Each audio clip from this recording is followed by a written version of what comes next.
Hello and welcome to episode 81 of Can We Still Be Friends, a podcast that tests the limits of the friendship between two people who mistake movie taste for personal morality. I'm Nate Goss, here with Ryan Ebling. As we all know, February is the most romantic month of the year, as January's gray winter days give way to February's also gray winter days. Love is in the air. So to celebrate and perpetuate the romance, we decided to watch Bridget Jones's Diary from 2001. Directed by Sharon Maguire and starring Renee Zellweger, who has been on a winning streak this award season for her recent role in Judy. Neither of us had seen Bridget Jones's Diary, and since it continues to have a fairly loyal fan base, we wanted to check it out. The adaptation of Bridget Jones's Diary was met with no small controversy, as the casting of the American Renee Zellweger to play the very British Bridget tested the resolve of even the stiffest of upper lips. Regardless, the movie went on to make more than $270 million American dollars worldwide and earned Zellweger the film's only Oscar nomination. Critics were mixed, but fans supported the movie enough to earn the franchise 2 more entries into the Bridget Jones film canon. But does all that success really testify to the film's quality? Or is this a movie that we can't seem to like just as it is? Keep listening.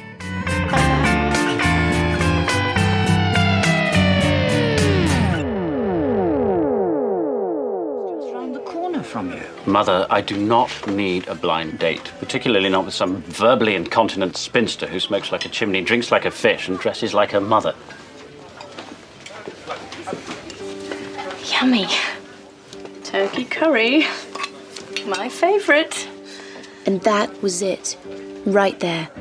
Right there. That was the moment. I suddenly realized that unless something changed soon, I was going to live a life where my major relationship was with a bottle of wine. And I'd finally die fat and alone and be found 3 weeks later, half-eaten by wild dogs. Or I was about to turn... All right, so that's a pretty early scene from the movie we're discussing today, Bridget Jones's Diary. That was Mark Darcy, as played by Colin Firth, as Mark Darcy, not the other Darcy, not Mr. Darcy of Pride and Prejudice fame. But also not Mr. Darcy. Exactly. Fame.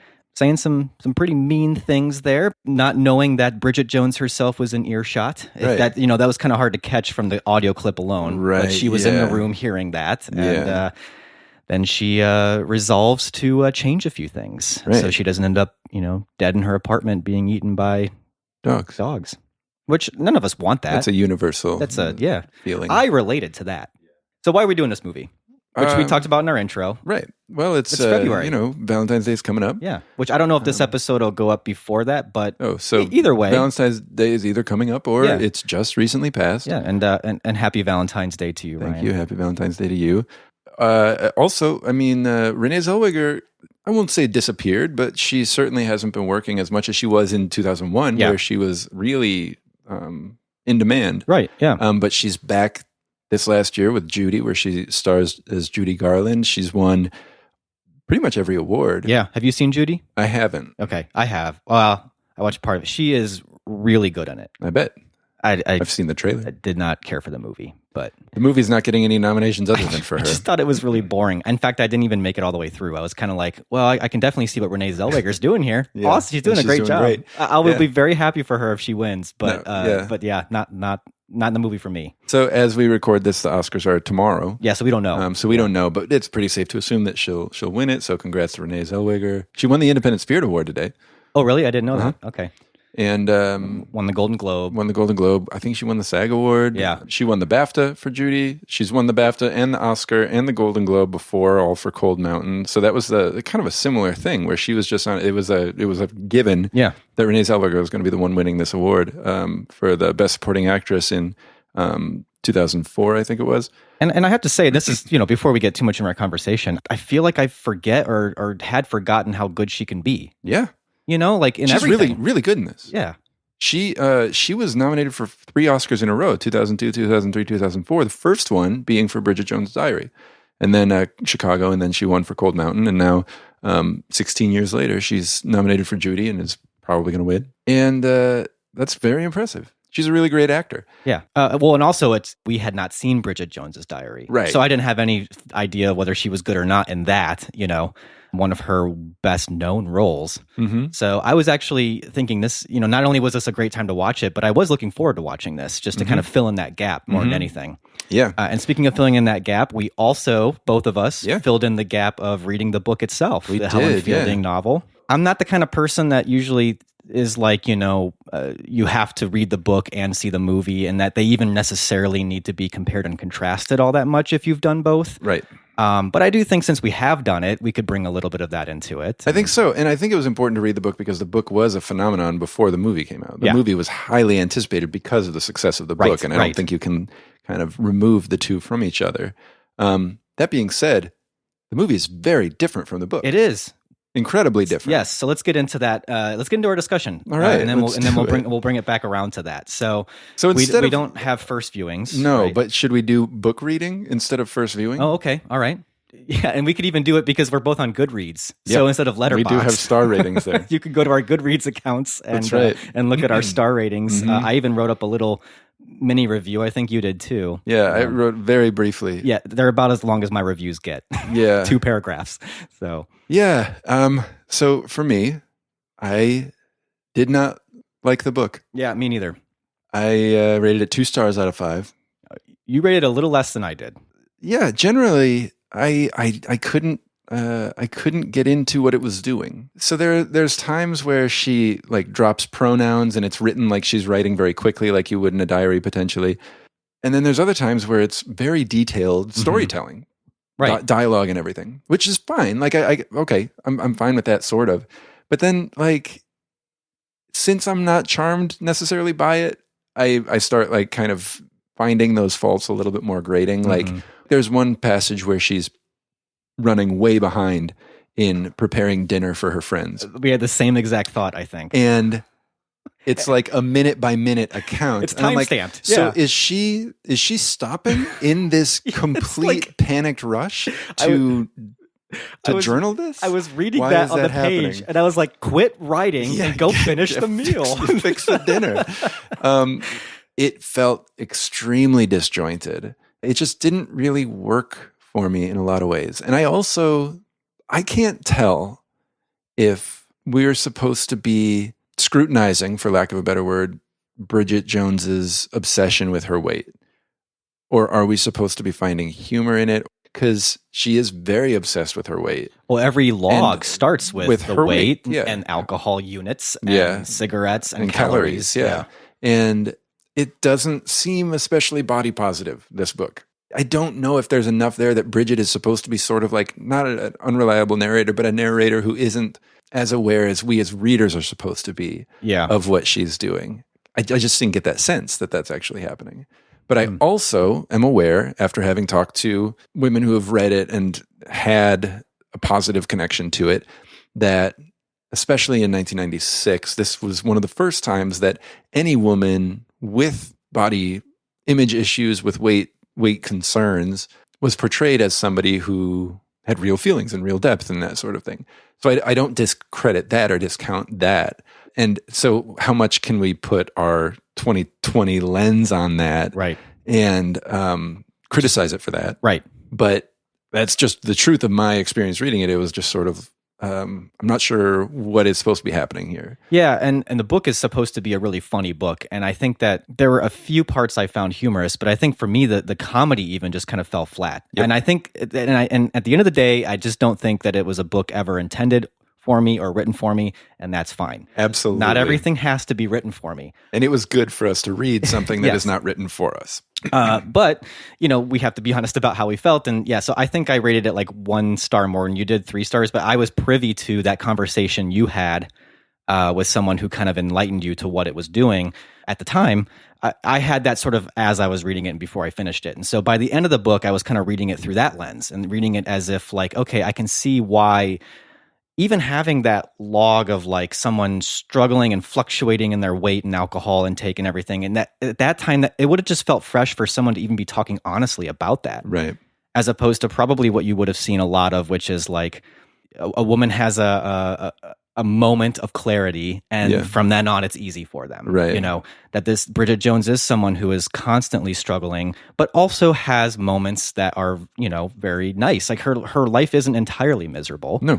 But her life it just feels honest, I guess. Yeah. Even though some of the stuff in the plot, it just kind of gets really absurd, especially near the end of the book. Oh my goodness. Yeah. Let alone the end of the book. Everything I've said. And then the end, it's just kind of off the rails. Yeah. Yeah. And I think that our 2020 lens is one in which we have seen a whole generation of women writers and authors and filmmakers and TV producers who have grown up with Bridget Jones as their inspiration and have made things that to us seem more relevant because we are living now in that. You know? Yeah. If you read my review, and maybe we'll talk about this, I kind of bring up Fleabag as a good example. I don't know if Phoebe Waller-Bridge is influenced, you know, inspired directly by Bridget Jones, but I see a lot of that in what she's doing. Yeah. You know, if you watch Fleabag, that whole first-person narrative camera work is, you could see that as sort of like what Bridget Jones's diary is doing, that internal monologue. Right. And that internal monologue you saw in Sex and the City. Right. That internal monologue of that, you know, sort of single but still vulnerable but independent woman in their 20s, 30s, trying to figure things out. You know, a lot of that comes straight out of Bridget Jones's diary. Right. You know. Yeah. And so it's important. It's an important book. That like we've seen so much that stood on this book's shoulders, and that book was standing on the shoulders of Jane Austen and Pride and Prejudice. Right. In fact, Helen Fielding has said she basically ripped off the plot of Pride and Prejudice. Yeah. And so it even has that further out, that lineage to it. Right. You know, that puts it in that kind of centers it into its place. Right. know? I have to be honest, and it was a book I felt like I slogged through. I just wanted it to be over by the time I was done with it. Yeah. With that said, because now we can talk about the movie a little bit, I wasn't particularly excited to watch the movie. I wasn't either. Do we want to just jump into? Yeah, I think so. Into how you felt it. Let's do ratings then for the movie, since it's our first watch. So I haven't officially rated this yet, and I was thinking about it on the way over. What am I going to rate it? Because you want me to go first? Yeah, why don't you go first? No, You'll think it over. I'll think it over and see. That's unfortunately then my rating is going to be whether I think yours is too high or too low, and then I'm going to rate mine that way. But I am waffling here, and so I think this is an episode where I very well could change my mind. Okay, but not by much. I am waffling between a 2.5 and a 3. I am going to settle with a 2.5. There are things this movie's doing that I like. Mm-hmm. There are even things this movie's doing that I like a lot more than what the book does. But yeah, just as a verdict, did I like the movie? Did I not like the movie? I have to err on the side of I just didn't really like it that much. Okay. But I also think, and I don't know what this means, it's not a bad romantic comedy. So for that, it's kind of like, should it be a 3? I wouldn't go that low. Okay. So this is another question. We've never had our Goodreads ratings world collide with our Letterboxd ratings world. Yeah. Because did you like the movie more than you liked the book? So here's the thing. Okay. I almost have to segment it, the movie itself, because when I was watching the movie, I was like, you know what? I like this movie more than the book for most of it. Then the last third of the movie is wildly different than the last third of the book. Mm-hmm. Not even close. I don't like either. So I don't really like what the movie did with the ending either, the last third. Overall, I probably liked it a little bit more than the book, even though it's funny because I gave the book 3 stars. Right.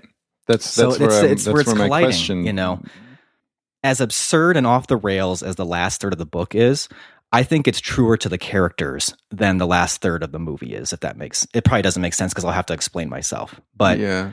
Honestly, it was so crazy in the book that anything else would have been better in the movie in my mind. Sure. And so I did enjoy the movie more than the book. I felt like the movie kind of took the opportunity to fix some things a little bit and streamline some stuff. And in some places they cut corners, and it was to its detriment in that it jettisoned some things that the book was able to offer that the movie doesn't offer. But I think because they were streamlining so many other things, it's not necessarily like in the movie, it's missed some of that depth. All this to say what my rating is. So I think for me, it's a 3. I was actually kind of going back and forth between 3 and 3.5. Okay. There were more moments in the movie where I found myself buying it and enjoying it. And I think almost all of that is Renee Zellweger's performance. Yeah, totally agree there. Anytime Yeah. I'm buying into anything or I'm invested in anything, it's just because of how good Renee Zellweger is. I don't watch the movie and think somebody needs to explain the appeal to me. Whereas with the book, I was like, I'm missing something and somebody needs to explain this to me. But I also felt like the side stories, for instance, even her friends, they're all not very well developed in this movie. And they really are in the book. Yeah. And so I don't know if I'm bringing that to the movie and expecting it out of it, but they are in the movie. And I kind of feel like they just play a sounding board or a wall for her to talk off of. And that's what I think that's the key. And you said it earlier that the book is a year in the life of Bridget Jones, and the movie is a year in the love life of Bridget Jones. Yes. Romantically, she is just a mess of a person. So since it's just focusing itself on the romantic aspect, the other areas where she is actually there for her friends, where she is there for her parents, as far as like being a daughter and a friend and a sister and an employee, she is capable. And so to focus it on her love life, like the movie does, I do think that something is lost, but I also think that the movie did a fairly good job of streamlining it and focusing it on that. Again, I'm glad we read the book first, but I also wonder what it would have been like to watch the movie without it, whether that would have been some of our issue. Yeah, I think you're right. I mean, I think that if I hadn't read the book, the whole parent storyline would have just been like, I don't even know why this is in here. It's barely even mentioned. It's like a few seconds here and there. And you're right that I think the movie does a good job of streamlining and fixing some sloppy areas and making it more about her love life. I think you're exactly right about that. But then maybe it needed to trim even more. I feel like they trimmed to a point where it's like, okay, but you still have this parent storyline in here, and I don't really get what this is. What purpose is this serving in the movie at this point? I do realise what I'm like sometimes. It doesn't help that you and Bridget have your lovely grown-up club of 2 and always saying, what's silly old mummy gone and done this time? You used to be mad about me. You couldn't get enough of me. What do you think? I don't know, but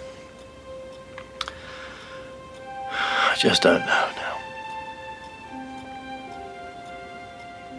It's been very hard. Oh, Colin.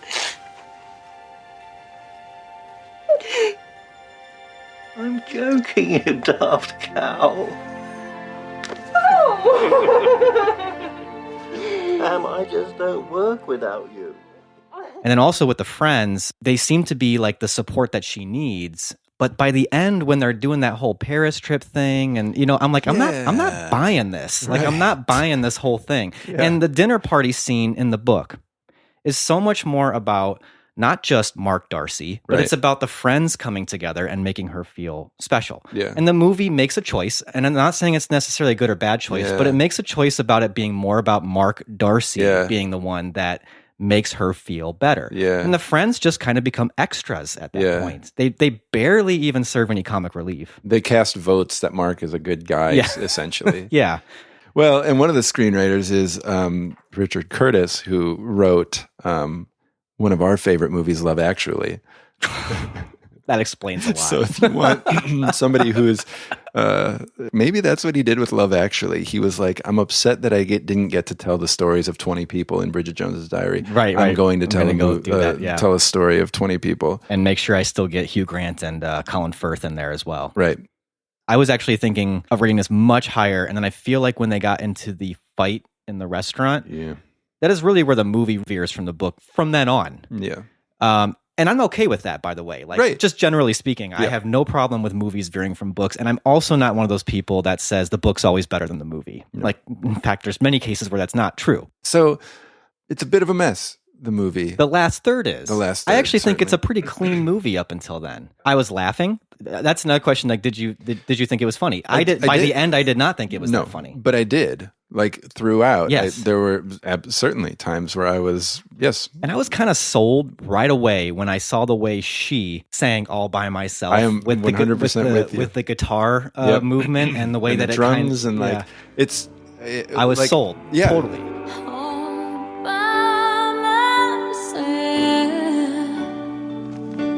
Don't wanna be all by myself anymore.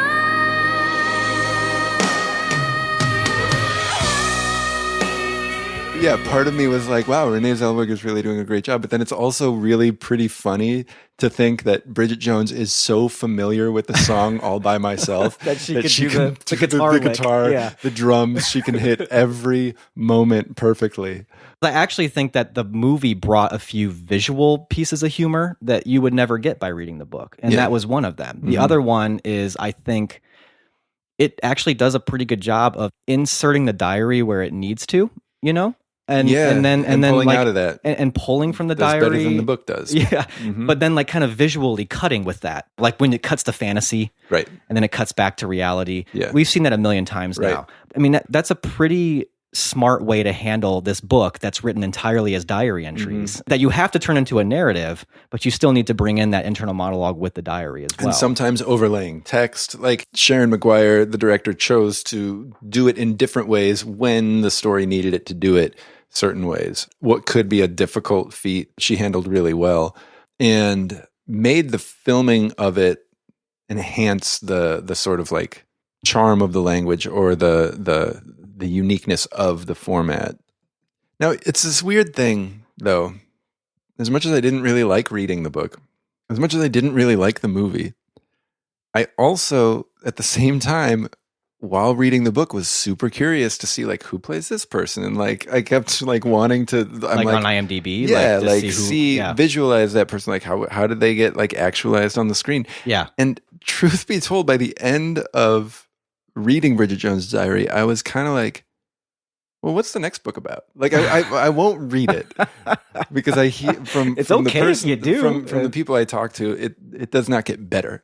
There's still something about Bridget Jones as a character that I'm like, what sort of scrape is she going to get into next? I'm still sort of like intrigued by that. That is something that, I mean, that is something that's very true and very good about the book and the movie. Is Bridget Jones is just a really interesting, fully formed character that you care about. That she is someone that you want to root for. And I also will say this, that like what was enhanced for me by watching the movie versus reading the book is, in the book, I was just like, Daniel is a terrible person. What is she doing?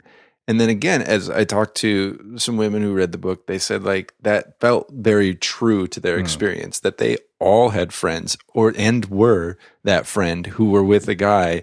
Then it was like, what are you doing? He's terrible to you.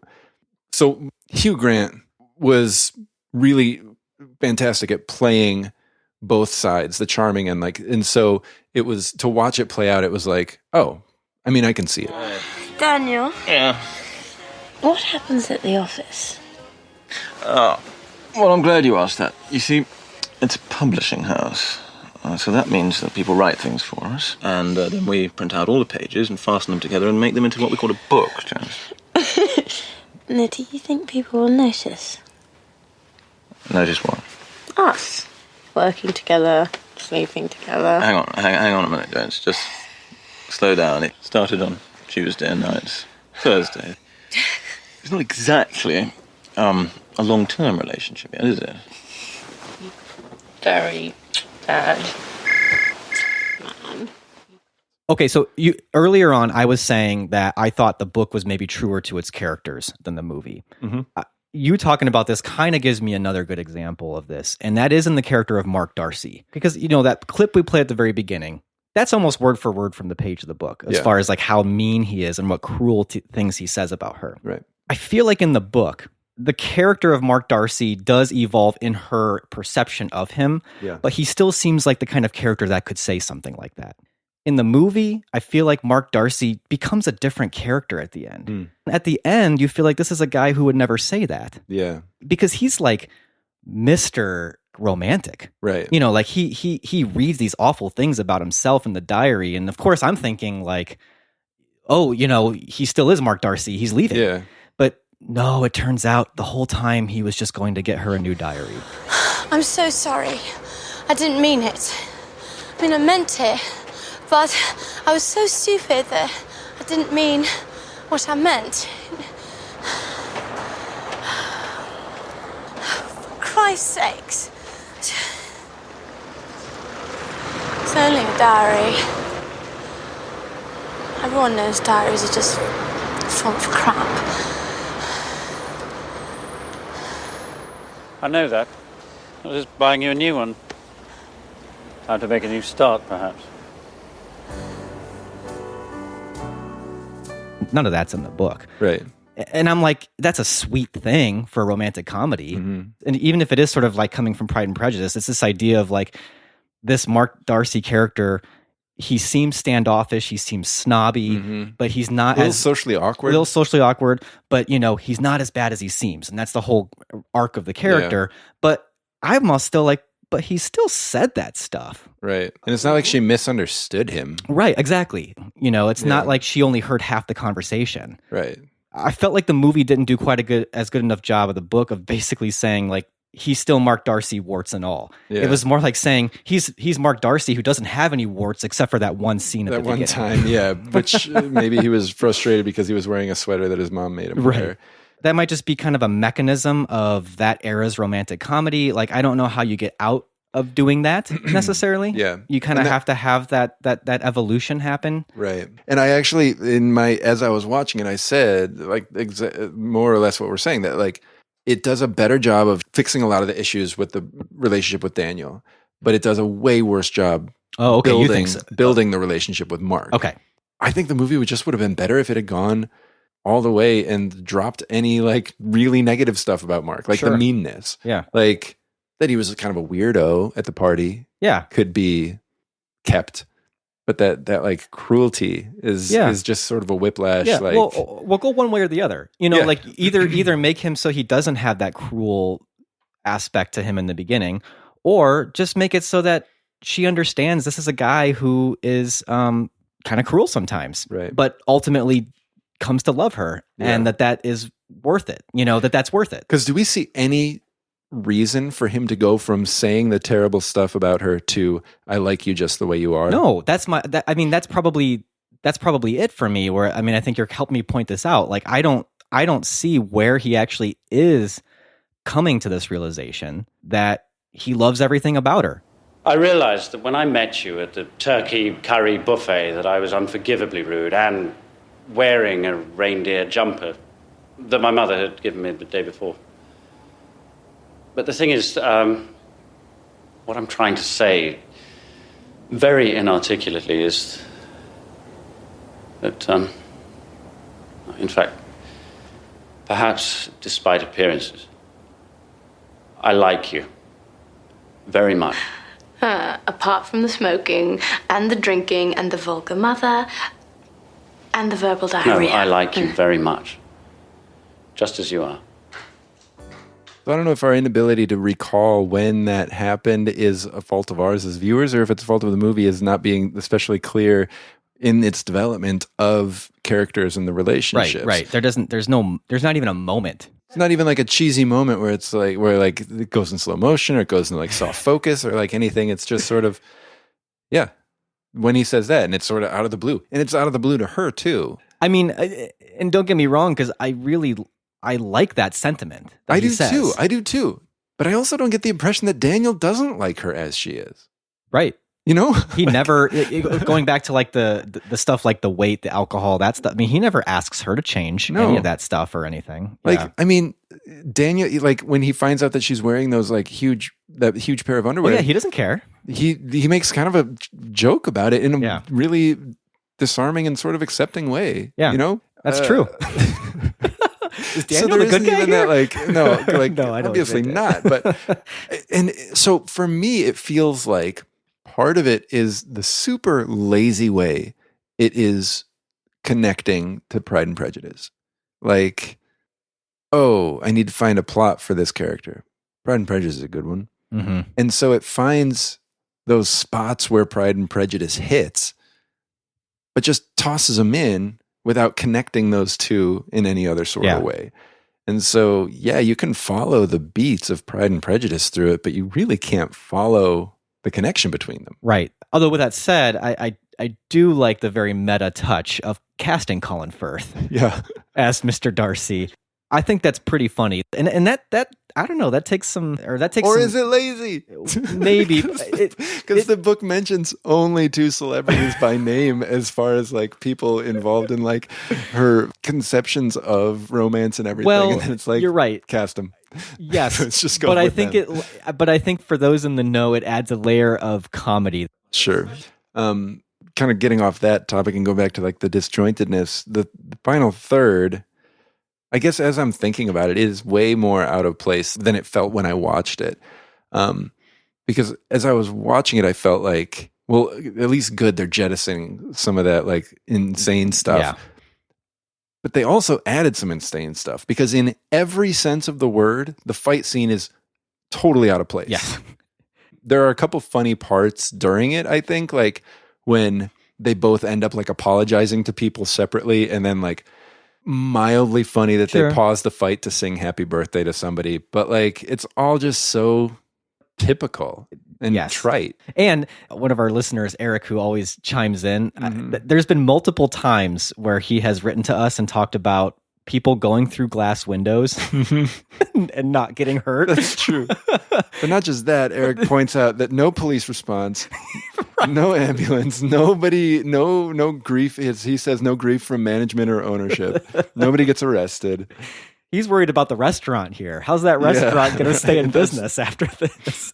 That's going to be an insurance nightmare for them. Now, with that said, I'm not, so I was reading an essay about this movie by Caroline Seed, I think it's Siede. It was for the AV Club 2 years ago. She wrote an essay, and I think she made a good point as far as like the realism aspect. She goes, rom-coms are to relationships what James Bond movies are to spies. Like, okay, sure. You know, like we're not looking for realism here. Yeah. But I think what you're getting at is really what it just pulled me out of it because it didn't even seem that true to the rest of the movie. That whole scene, just like that, throw a cheap, you know, It's Raining Men song over this, and then like some like really just, I'm kind of like, come on, movie, you're better than this. Yeah. Okay, so, and this might be a little thing, that the movie ends with her saying, diaries are all full of crap anyways. Like, what the hell? Like, I was just like, where did that line come from? Because it's either one of two things. Either she actually does think that, and then it's like, well, then why have we all latched onto this phenomenon then? The alternative, which I think is more likely, but also really troublesome to me, is that she's just saying that to make the man feel better. Like, it is full of everything that I believe and everything that I felt at the time, but it's all crap anyways, so please forgive me. She didn't have to do that because, first of all, like, she wrote that when he was being a jerk. Right. You know? She's in her way trying to say she's sorry for him seeing what she wrote, but first of all, he shouldn't be reading someone's diary. Why is he reading her diary? Second of all, he reads this stuff that she finds out he read that is obviously her venting, and venting really, you know, mean things about him and saying how much she hates him because he did mean things to her. In response to his meanness, And the way she responds, and by the way, she's out in the cold in her underwear doing this. Right. She's saying diaries are all full of crap anyways. Yeah. Like, discredit all the hundreds of millions of people. Her feelings in an effort to comfort him. Yeah. Yeah. She's apologizing for her honesty. Right. He made her feel a certain way, and potentially that made him feel bad. It should have made him feel bad. And instead of saying, yeah, you did make me feel bad, you've got to treat me better, she was like, I'm sorry I felt that way. I'm sorry I felt that way. I didn't mean it. That sucks, because honestly, you could have found a way to write a comedic scene that also was just like, yeah, that's how I felt at the time. You're going to have to deal with that. Yeah. Like, you like me as I am? Well, when you made me mad, I wrote those terrible things and I meant them, you know. I don't know, but I think you're right. And it could be that we are dissecting it too much, but I think it is true that that is what is happening. It's true that that is a very socialized tendency in the dynamic between men and women. It's one of the quote unquote little ways that women's feelings are invalidated. And Now, am I making too big of a deal of it, though, in that, yeah, that is kind of troubling, but isn't that true to the character of Bridget, that's how she would react? I don't know. Is she? Because there are times where doesn't have a problem she's speaking her mind. Yeah. To Daniel when she leaves, for sure. Right. Or, at her job at the TV place. I don't know if it's true to the character. I mean, okay, so regardless of how we felt watching it, the book and the movie definitely resonated with not just a ton of women, but also like when the movie came out, there were a lot of critics that were like, this is one of the best romantic comedies that's come out in a long time, And so way earlier on in this episode, I did actually say, I think it's a pretty good romantic comedy. And I think what I meant by that is so much of this is about Renee Zellweger and her performance as Bridget Jones, and that Bridget Jones as a character, she's just a character that, I don't know, you do like to spend time with. I will say this, the movie wasn't a slog to get through. It wasn't joyless. I had a good time watching it until later on when certain things started to bug me. But overall, this wasn't painful to get through, And I think that could be something too, is that were we going into it with these expectations that it needed to be something, doing something unique, doing something special because it's Bridget Jones. Yeah. It's not just, it isn't just Love Actually. It isn't just Failure to Launch. Yeah. Or, and is that super shitty of us to be like, oh, this is influential. It must be groundbreaking in every possible way. Right. And demanding that. I think it is kind of. Is it really good? Then it better be twice as good as any other romantic comedy. Not to negate everything I've said for the last hour, but I think it is kind of shitty of us, to a degree. And going back to the book, even like this probably isn't a movie quite for us. No. I can tell you just sort of my general relationship with romantic comedies, period, is that growing up, I was even socialized to think men don't watch these movies. Right. And then it got really confusing when like Wedding Singer came out, because it's like, but it's an Adam Sandler movie. But even that one was like, well, it's a different Adam Sandler movie. It's a romantic comedy. It's kind of the one to bring your girlfriend to, or these were movies that men were dragged to. And that's part of my learning process too, is to see it as a genre like any other genre, where even if you think it's not for you, or you think you're not the intended audience, that you can watch it and figure out kind of what it's doing and find the appeal factors, and sort of on that level, find a way to resonate with it and like it even. Yeah. And it's taken a while, but I have found romantic comedies that I really like a lot. Right. And so was I watching this sort of like, well, okay, so now I'm okay with watching a romantic comedy every now and then. Remember how much I like Moonstruck? Yeah. But then it's like I watch every romantic comedy being like, well, it's got to be really good. Right. Really good on my terms. Yeah, on my terms, exactly. I know you said not to negate everything we've said, but we almost should negate everything we've said. Not that it's untrue for what we were feeling, but it's also so cocky, arrogant. Yeah, those are words you could use for it. Well, okay, so I'll put it this way. So we talked about how Eric wrote in about the glass window and that, that whole thing. But his general feeling of the movie was, I like this movie. It was fun. Yeah. I don't know why that's not good enough for me. That's a good question. Like, I don't know why, because it was fun. Yeah. Like, there were things that I didn't like that happened in it. Is it actually bad, or is it not what you would prefer? I think some of it is. Like the fight scene in the restaurant. I think that's actually pretty bad. The whole car, like Paris thing with the friends, like, get in the car, let's go to. It just, it smacked to me of like over sentimental bad TV. But I just kind of think of like the way my wife watches stuff like that, and she just has fun with it, and she knows it's bad, and it's just like, yeah, but I like it.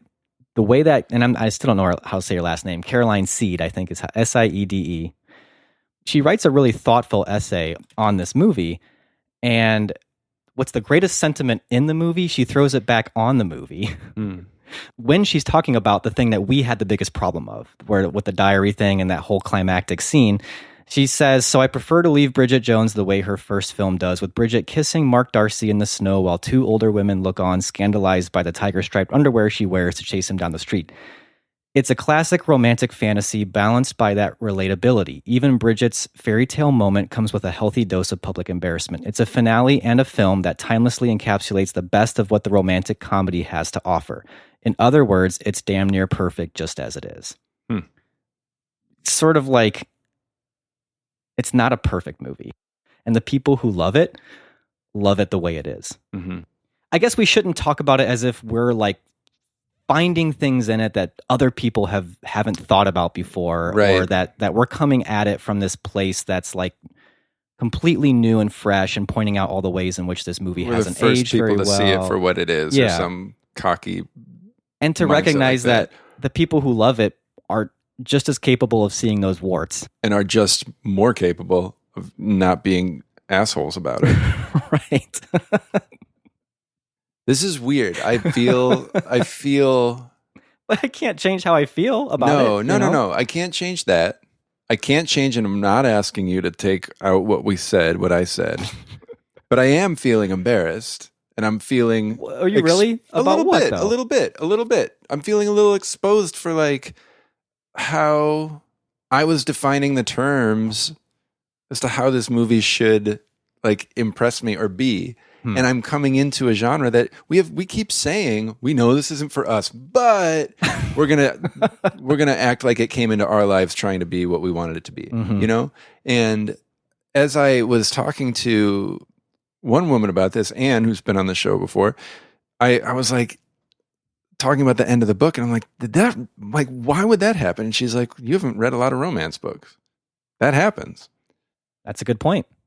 I haven't. I for as many romantic comedies as I've seen, I have not seen many because I am not open to this genre very often. It has to be one of those doubly good, or it has to have some element to it, an element that is not tied to romantic comedies for me to be impressed by it.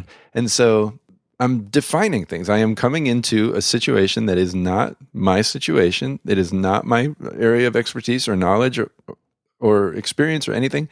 And I'm setting up shop like I deserve to be here. Well, but I know that's like this podcast. This is our podcast. I know what we're doing. I know that. And I know this isn't the first time we've talked about a romantic comedy and everything. And it just might take a while for things to sink in. But I do feel that this is a serious thing that's happening. If I'm gonna hold Bridget Jones accountable for one line at the end as this serious. Well, that was me. That wasn't so much you. But I joined you as this serious issue with the way that men and women interact, and how dare they put that in there. I've got to admit that part of the way we're talking about this is one of the things that's wrong with the way men and women interact, or the way that women, quote, women's things are seen as inferior to, quote, men's things. And it may not be the biggest deal, and there may be people who listen to this, or maybe women who listen to this, and they're like, he's being too hard on himself. But there also might have been women who this whole time were like, fuck you guys. Right. You know? Yeah. And I need probably to listen to that second group more than I need to listen to the group who's going to give me grace on it. Right, you know? right. That's going to say, oh, romantic comedies are all full of crap anyways. Right. Exactly.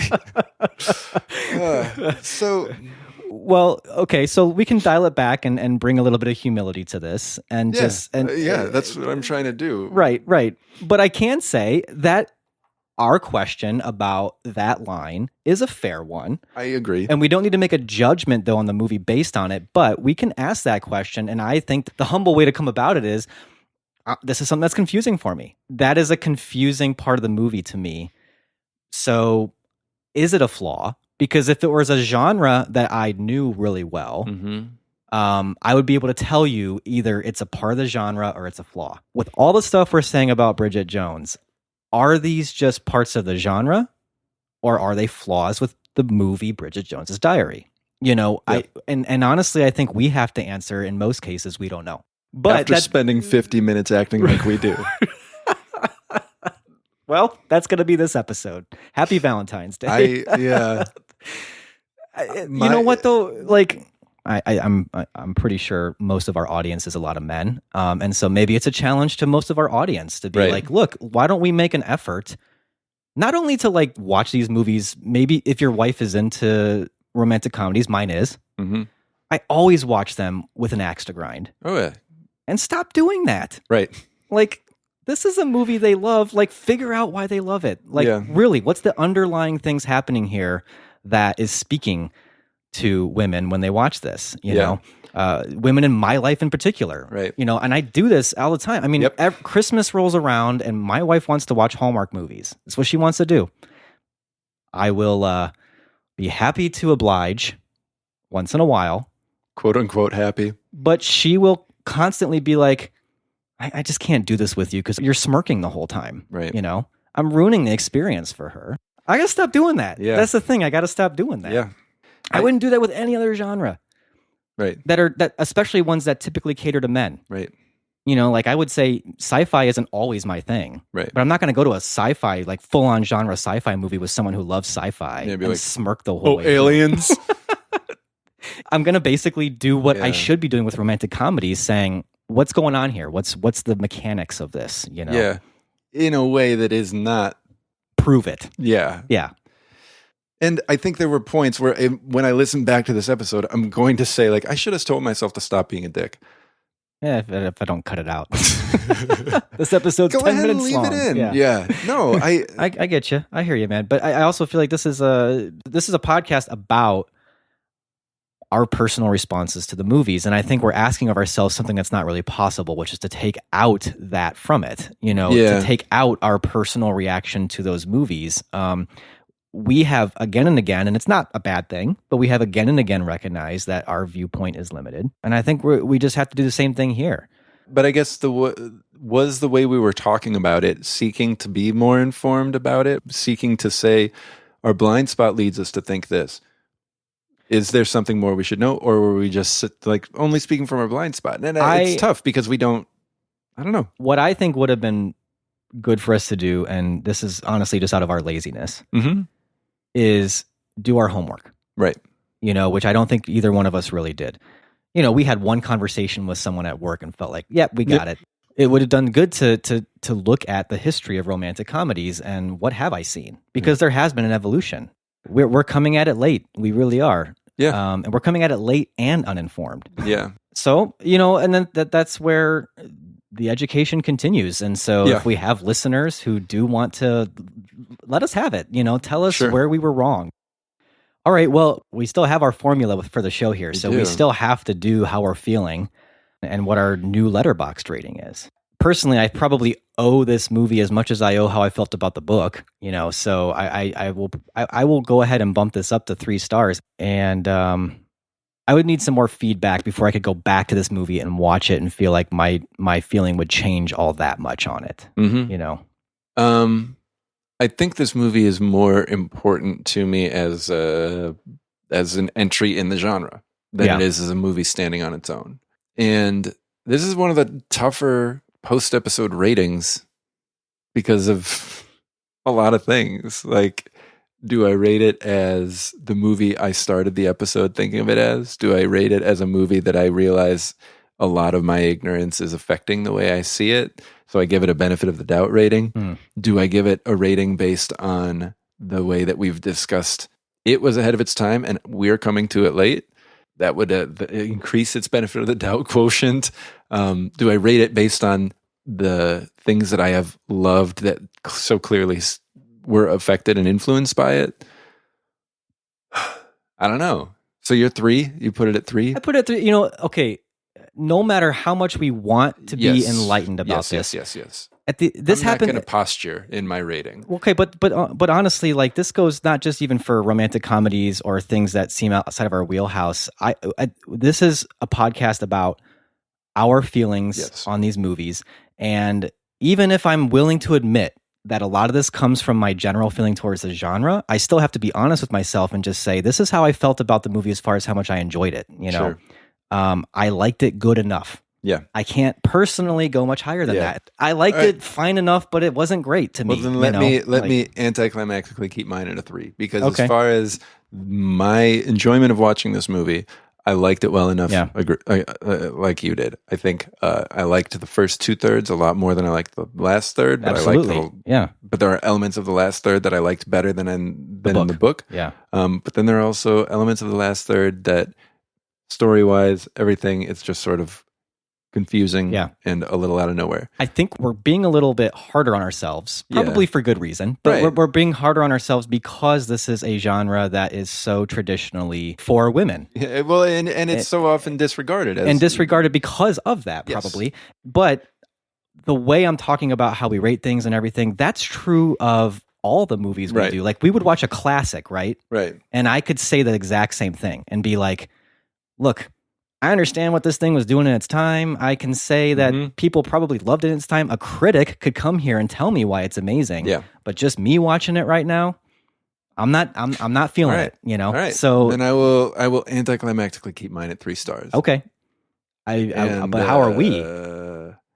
I don't even know. I feel like I'm so far inside myself that I can't even assess how I am with you. Yeah. I mean, I guess the fact that I feel like I can be introspective like this in front of you tells me that we gotta be. We're best buds. Quite a deep relationship to do that. Yeah. Yeah.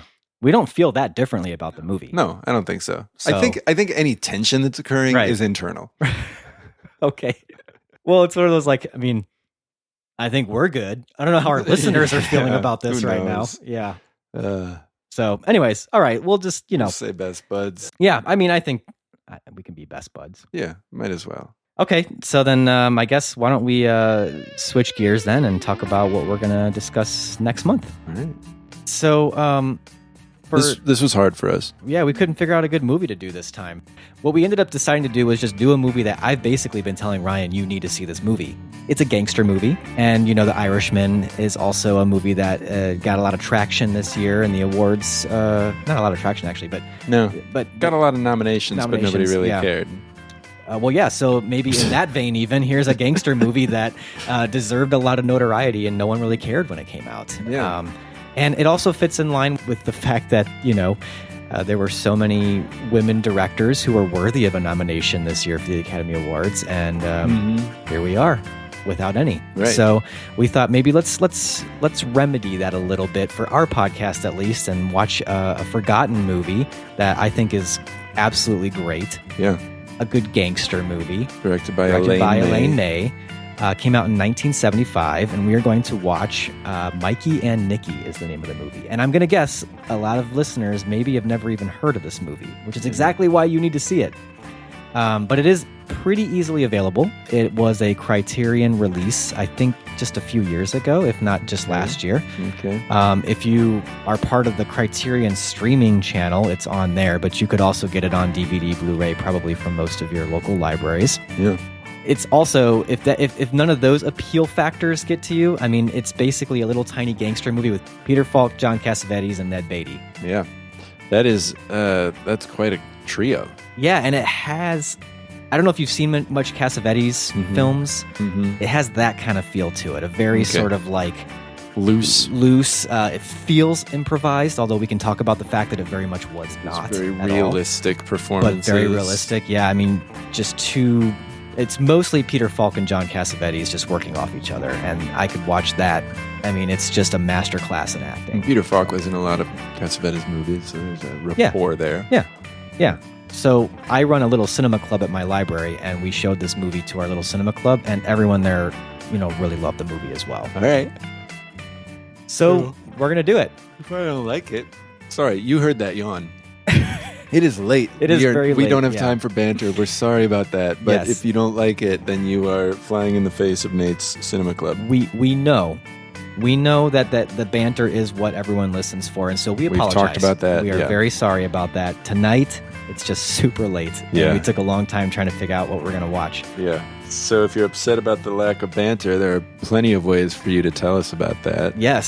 So let us know how much you miss the banter by hitting us up on, we're on Facebook, Can We Still Be Friends Podcast. Yeah. We're on Instagram. That's right. Can We Still Be Friends Pod. Right. Send us an email, feedback at canwestillbefriends.net. CanWeStillBeFriends.net is our website where you can go and dig through all of our archives, find all of our past episodes, and on those episodes you can comment there right on the website if you want to. Maybe we should start arranging them not only by movie but banter topic. Oh yeah, so people can search tag for that. them with certain types of things like funny, extra funny, right. super like funny, hilarious. hilarious. Yeah. Just groundbreakingly funny. Right. There's also, you can give us a call.